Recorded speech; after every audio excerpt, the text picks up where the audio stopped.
In this question, Mick placed an order to sell one ABC share on June 2nd at a capital loss.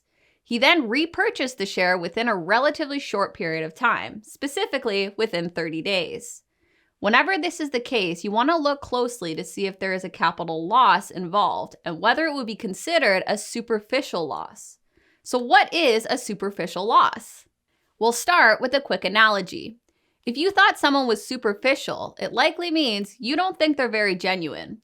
From a tax perspective, Canada Revenue Agency may view a capital loss the same way and deny it, at least temporarily.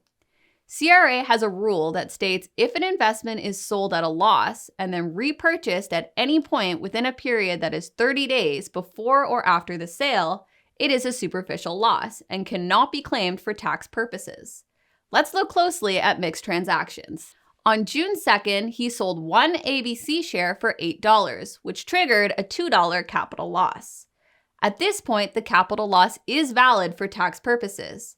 However, when he bought the share back the very next day, the loss that was triggered the day before became a superficial loss and would be denied for tax purposes, at least until he finally sells the share.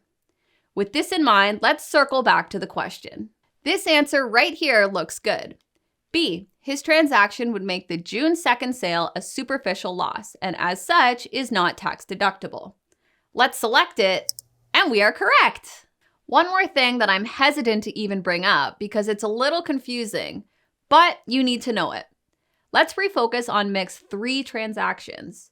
If he got creative and thought, well, what if I flip the transactions on June 2nd and June 3rd? In other words, instead of selling and then buying, he buys another and then sells that one, still leaving him with the one share. CRA is way ahead of him. It would still be considered a superficial loss. Look closely at the definition. It says repurchased at any point within a period that is 30 days before or after the sale. That's why the word before is in there.